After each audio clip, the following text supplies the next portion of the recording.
Thank you very much, Steve. Thanks, Amy. It's good to see you. This is the farthest away I've been from you in months. Yes, this is true. This is true. That's right. I keep moving a little further. Yeah, there you go.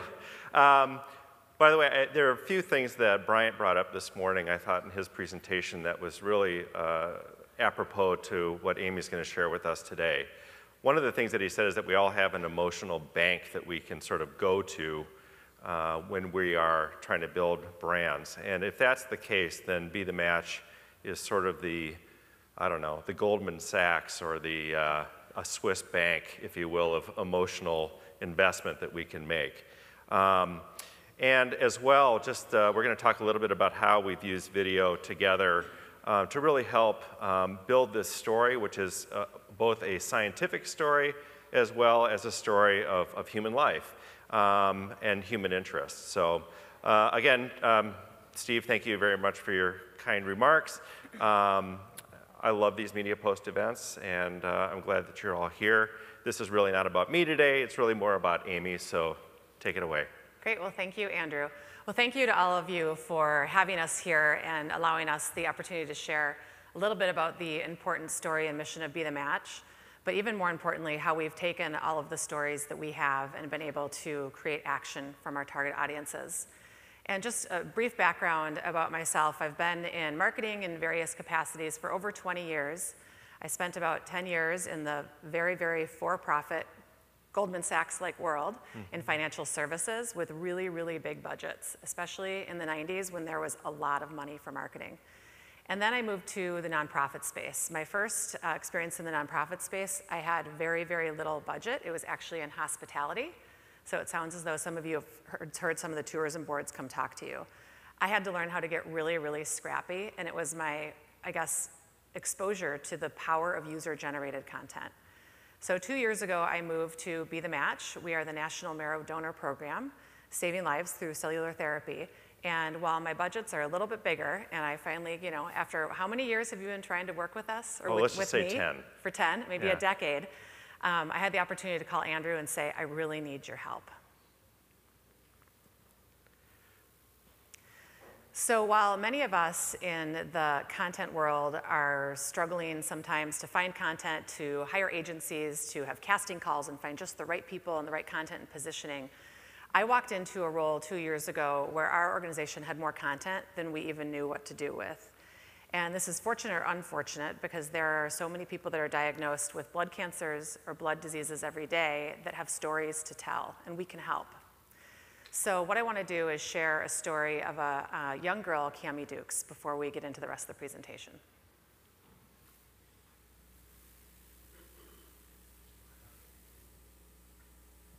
When I'm hurting, I can't really do anything. She inspires Mom and Dad. Just her strength and her ability to just keep going. We admire that. She's really a fighter. From a father who needs you to help his daughter, who's going through some of the worst pain of her life, who doesn't sleep at night because of pain, please register with Be The Match and become a bone marrow donor. If you're debating, please follow your heart.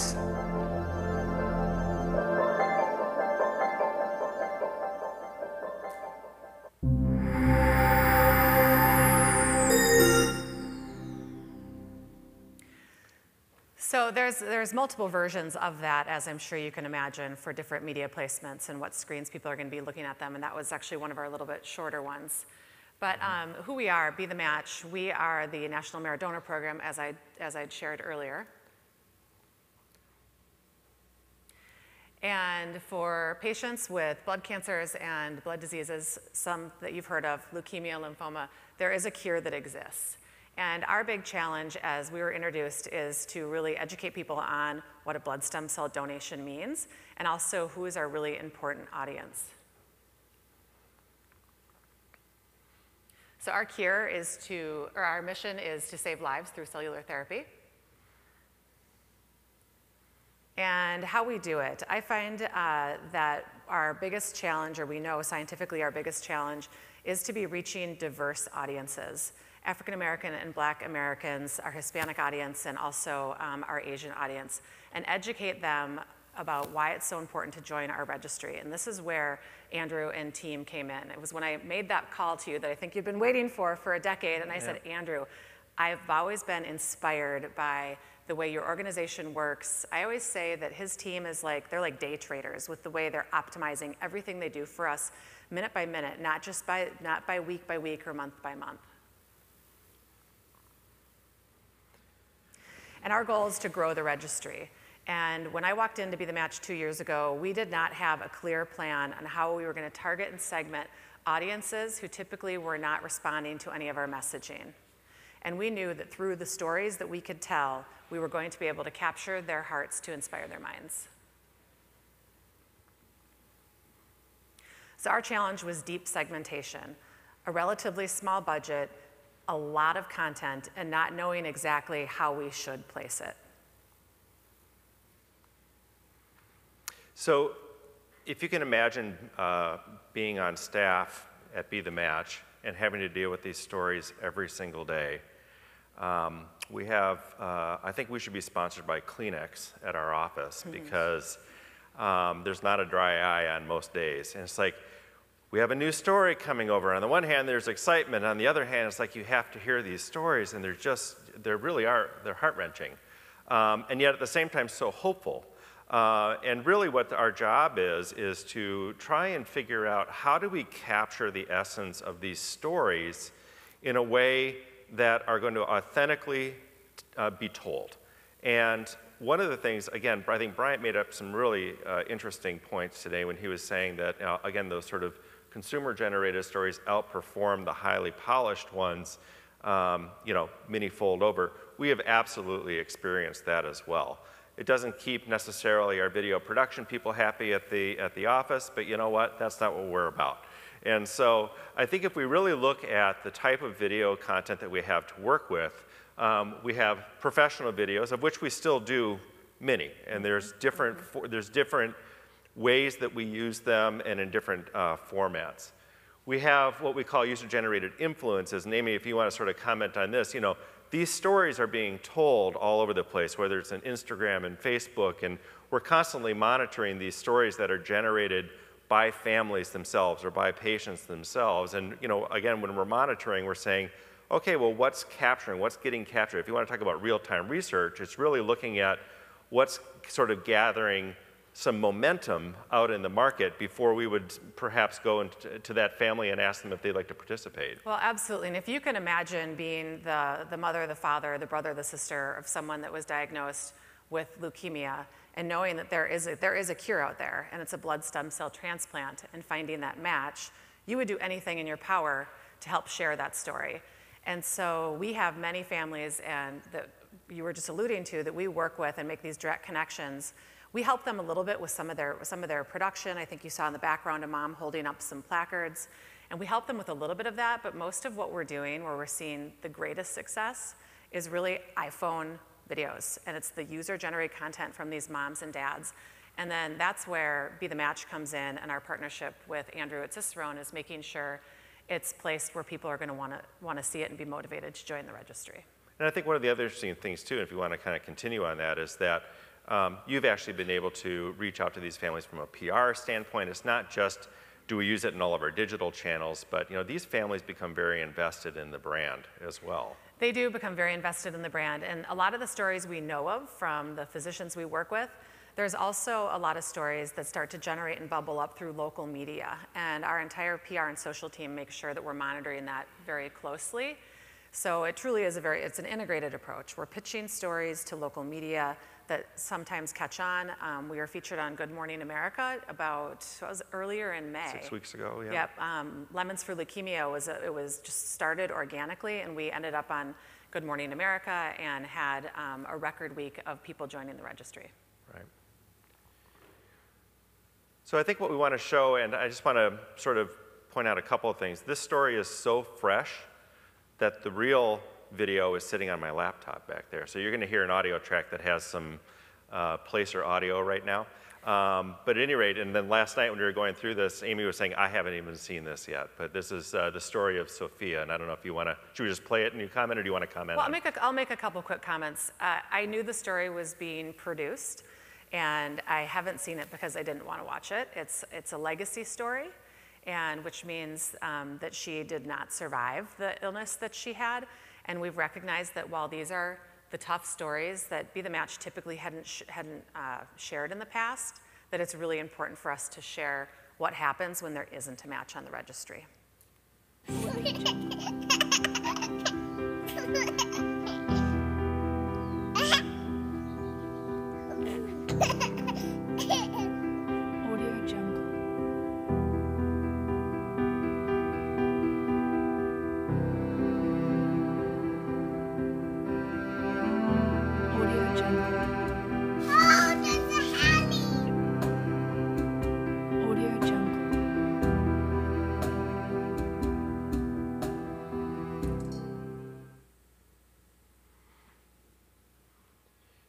You know, I think that stories like that, you know,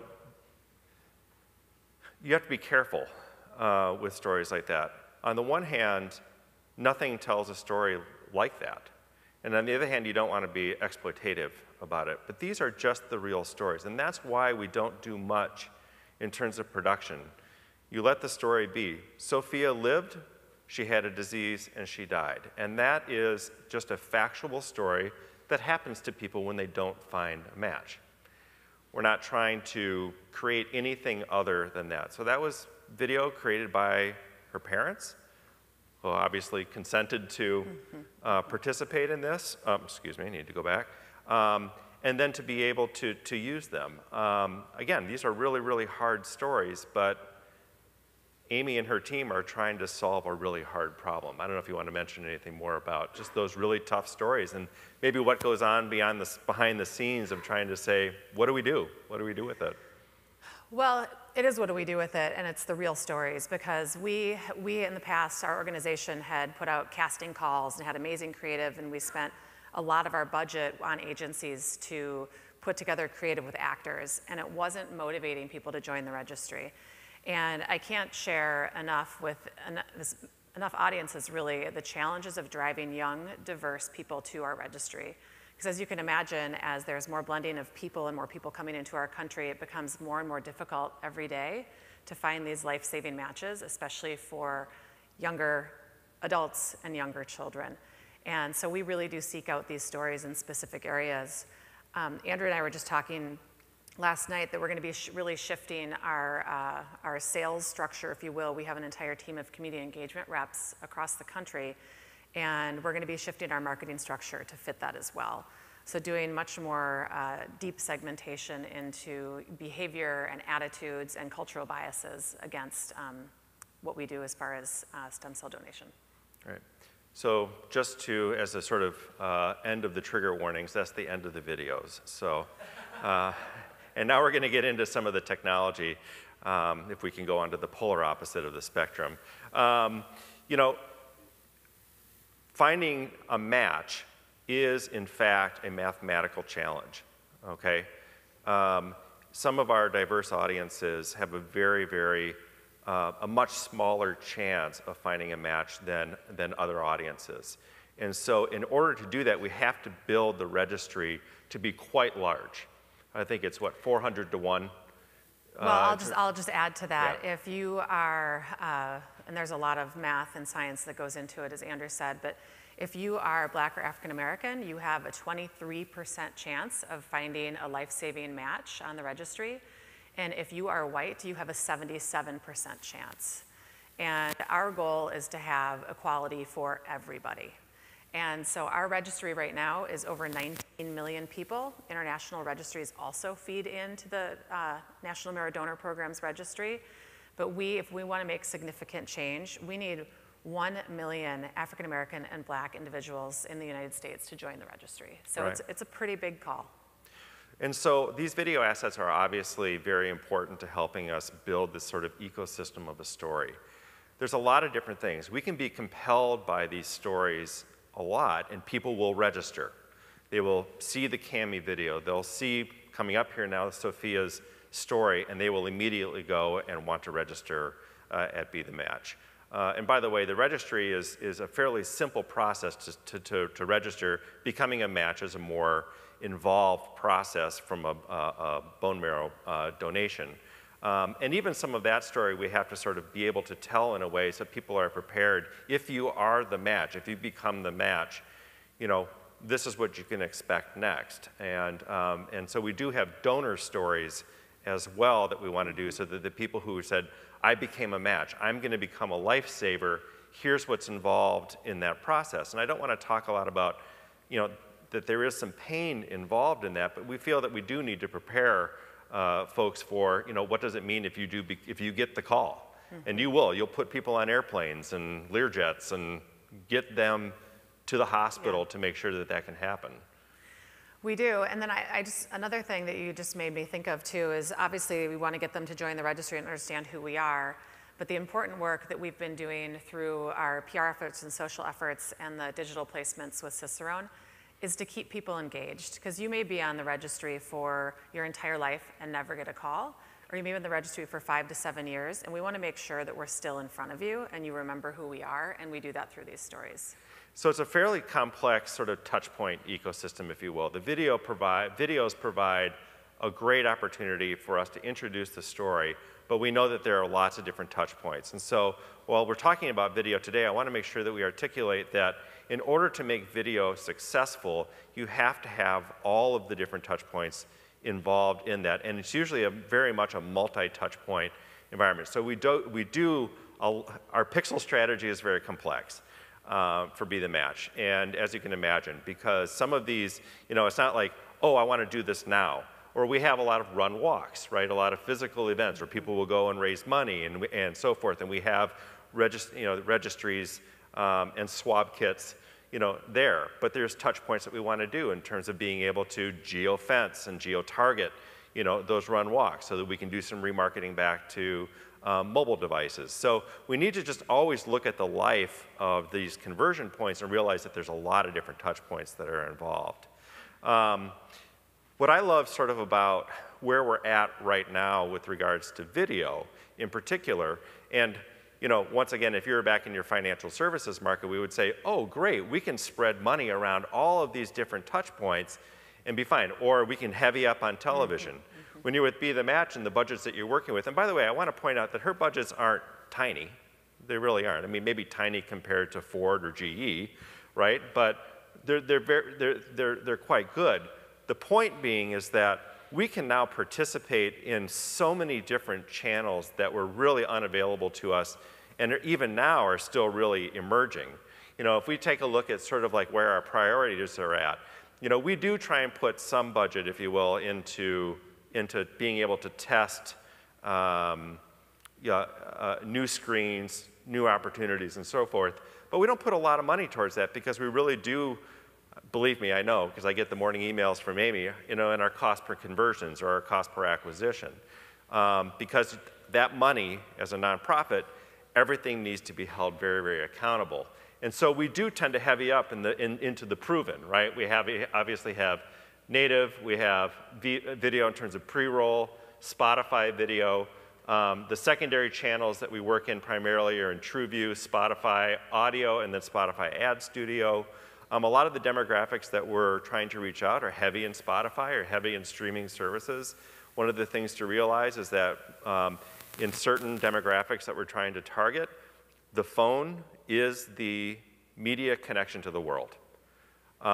It may be connected to a TV, it may not. I have an 18-year-old daughter and a 21-year-old son, and I always thought to myself we would never watch full-length anything on a phone. Mm-hmm. That's how they live their life. And so that really impacts our creative. Is the call to action big enough that you can see it on a phone?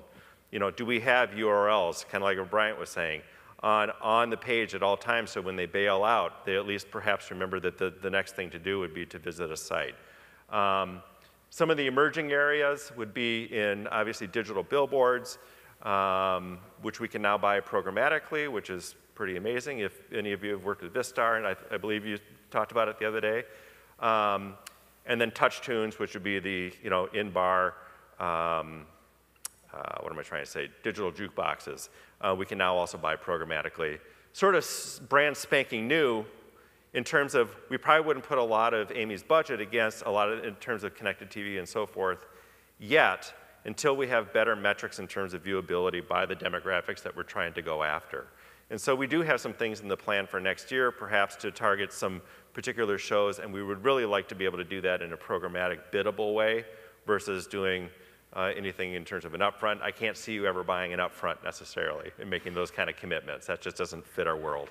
No, it probably doesn't. But what I will say is a conversation that we just had recently, and it also ties into one of the speakers earlier today saying, awareness is great. All of us understand what the awareness brand funnel looks like, and it's necessary. But I don't have time for awareness, and these searching patients certainly don't have time for awareness. So I can't tell a searching patient's mother or father that, oh, I'm just working on my brand awareness for Be the Match so we can save somebody else in a couple years. Mm-hmm. And Andrew and I talked about that, and he said, let's not ever be looking at awareness, let's look at prospecting. And I know a lot of agencies and a lot of marketers are gonna tell you that, but it's true with what we're doing, and it's working. And we will double the number of people that have joined our registry in 2018 than we did in 2017. And that was double what it had been the year before. And it's really because of this approach with the content that we've always had. The organization's always had this content. It's not new. Right. We're just getting it in a way that is authentic, and it's motivating people to change and to do things and to make a commitment to save somebody's life. Right. I think that's a really important point to make, and that is that we have to look at all of the data points at all given times, because what we're trying to do at Be the Match is develop a very strong first-party data pool from which we can do remarketing and so forth in the future.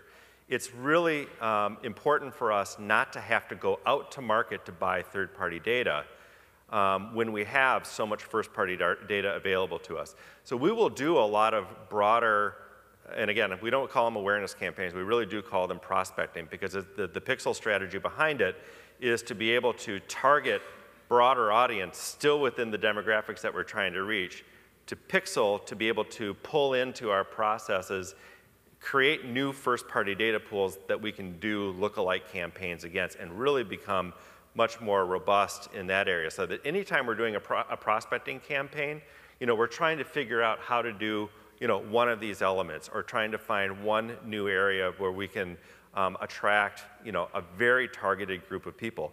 And by the way, it's actually possible, and we do it, where we'll have a patient who has a need for a specific type of match, and the registry just does not have a greater number of people in the pool, in the actual registry pool, that we will do a campaign just to try and find people to fit that match for that person. I don't know if you want to talk a little real time in that, but that's pretty magical when you think about, the impact of our work on saving lives. That to me is why you get up in the morning. Well, and it is, I like to say it's magic because I know what this upcoming slide is going to look like, and he showed this to me yesterday, and I was like, oh my gosh, I just went blind, I think, looking at this slide, because this is the magic and how it happens. But one of the things I think you were referencing is we recently started a campaign on the historical Black college and university campuses in the US. And it's really interesting that the colleges in Texas, those kids, they're young men and women, are consuming video on different channels, different social media channels, than the young men and women at Howard in DC. So for us, it's understanding that and knowing that this group is all about Instagram stories, and this group is all about Twitter, which was a little surprising to me, and taking our stories and placing them appropriately. Right.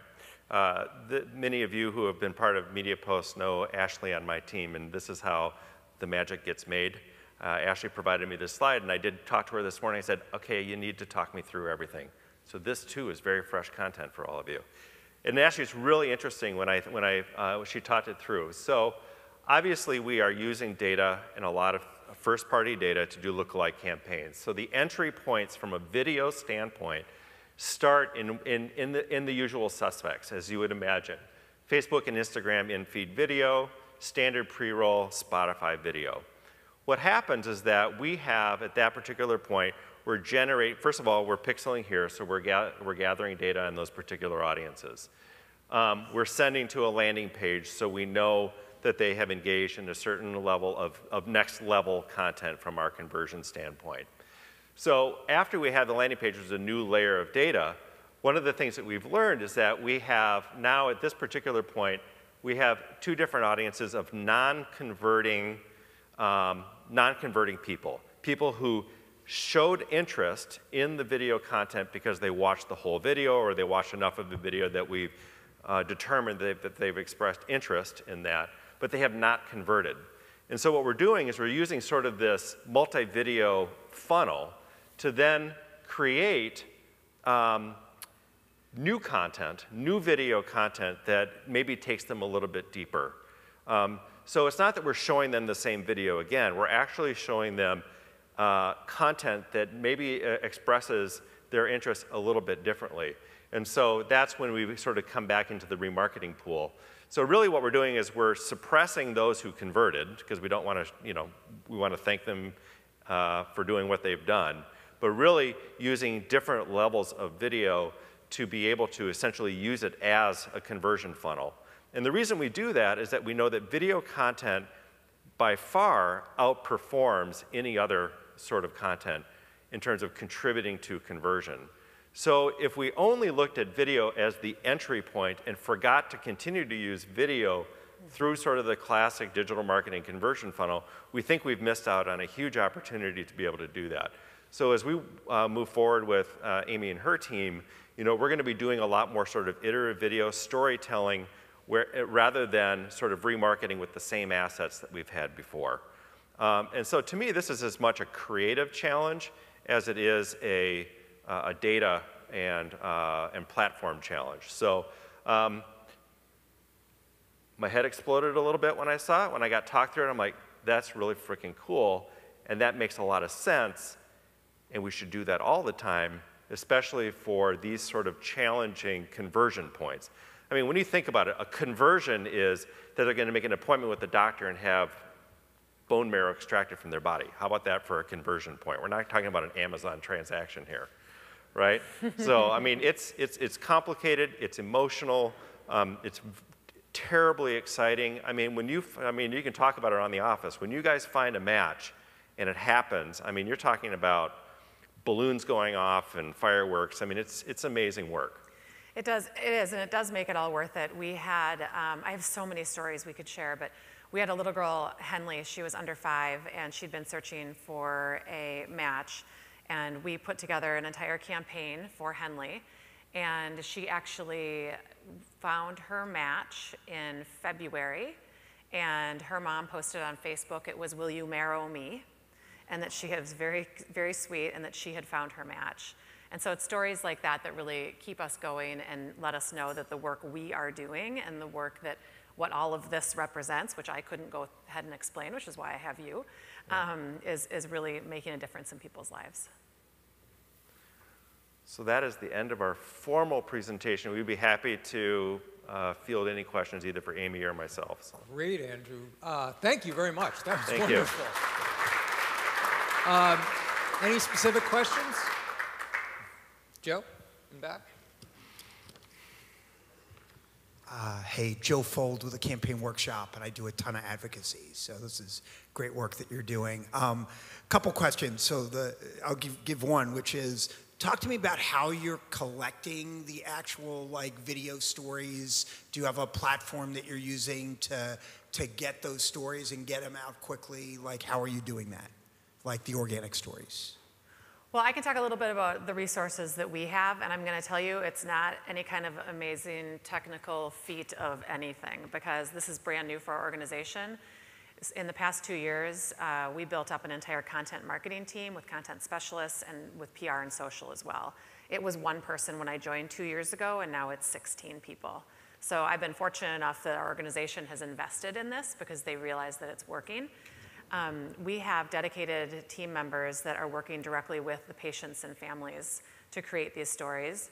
We have hired some film crews to go out and film. You saw Cammie's video. That was a more professionally filmed one.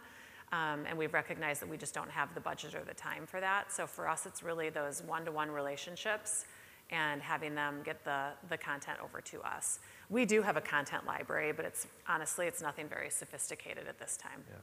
And again, as we mentioned before, we're monitoring a lot of social platforms for stories that are just being created organically by families.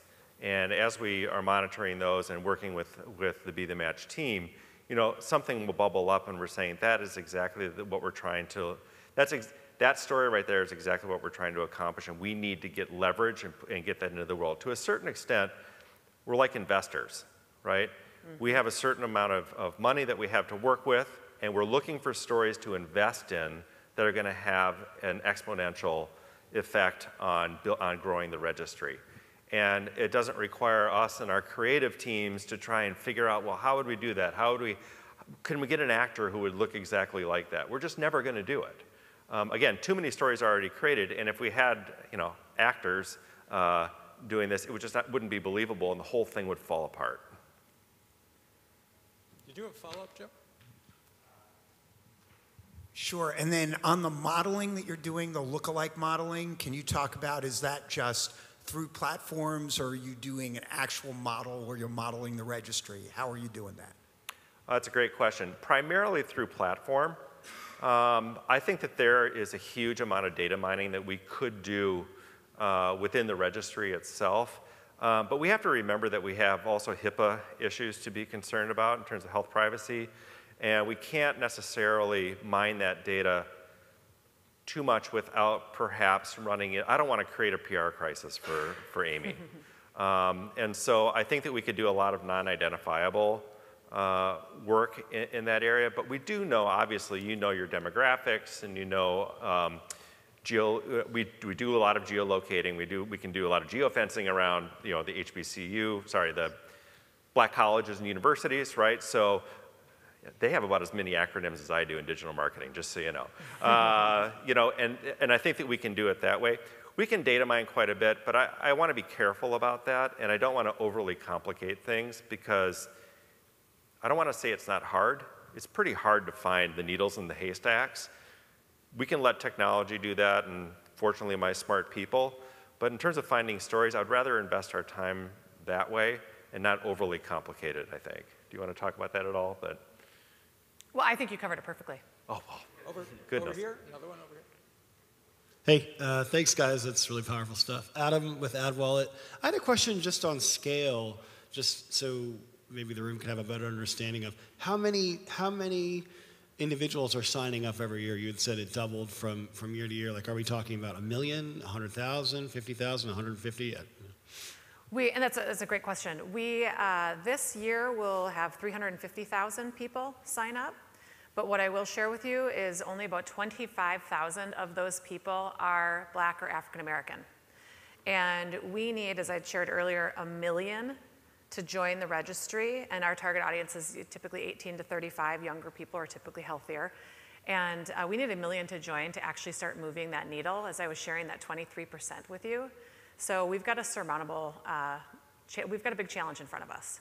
And I was sharing with Andrew, I actually have a call at 12:30 with our CFO to make a big pitch for some more money and some more resources to make that happen. So we've got some ideas and great plans in place to get those 1 million people to join the registry.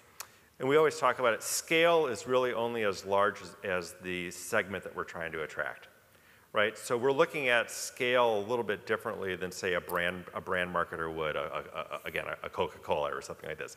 Scale for us is how do we use digital primarily and PR to get as much of the audience as possible. Now, for the age groups that we're trying to attract, for the diversity goals that we have, it's a good time to be in digital, because these are largely the primary screens for video are the ones that also exist within the platforms that we can work with, whether it's a Trade Desk or any of the other platforms that we work with. So I'm dovetailing both of your questions together. We can really get at scale fairly quickly within a cost-effective model. And again, I don't want to bore you with spreadsheets, but we live and die by spreadsheets, and we live and die by, again, these lookalike models that we build. Because in that, we can continually sort of turn that investment that we make. Every campaign that we do becomes a more refined and more perfect environment to do future campaigns. We don't have to go back to the well. I take that back. We go back to the well all the time. We own the well. We don't have to go out to market. You live and die by those morning phone calls when I say, I'm looking at my report, and that cost per acquisition for Hispanics over the past campaign is not where it needs to be. And that's where we take that time to just really readjust and what is the story. We've got a lot of great key learnings on stories that are actually hitting those target audiences and the conversions we need. Right, and maybe this is why we have distance between us right now, but No, they're looking good this morning. Yeah, this is good, it's good. I told you I like theater. No, but one of the things that we do have to talk about is that and I hope you don't mind me saying so, Amy, there are times where we can over-optimize and we miss out, we forget the next ring of the tree. And so when we go back out to prospecting channels, right, not awareness, but when you go back out to prospecting channels, you have to invest some money that don't necessarily drive directly to conversion, which is going to increase your cost per lead. But we're doing that for a moment in time, right? It might be a couple of weeks in order to open up the pool, the data pool, the pixel pool, AKA actual people, right? In order to widen up the funnel again. Because what happens is once we widen them up, you can get fatigue. We know that. You can get ad fatigue. They've seen the ad too many times. We try and do suppression. We do all of that and so forth. But at the same time, we need to get back out again. And some of these channels, whether it's Spotify, YouTube, and so forth, and certainly for next year when we get into more connected TV, we are going to be opening up to people who won't convert. We understand that, but we're also trying to open it up wide enough to get a new pixel pool, a pool of people to enter into that sort of remarketing exercise where the ROI does add up. So our CPA goals are always there. Believe me, I do get the late night and early morning emails, but usually we try and warn you saying, remember, this campaign is going to up our CPA for a little while, and then it'll normalize back again. Amy and Andrew, I think you may have gotten a few conversions right here today. Thank you very much. Sign up for the registry, right? Yes, please. I wouldn't be doing my job if I didn't ask you and even your family members, your colleagues to join the registry, bethematch.org. Thanks very much, guys. Thank you.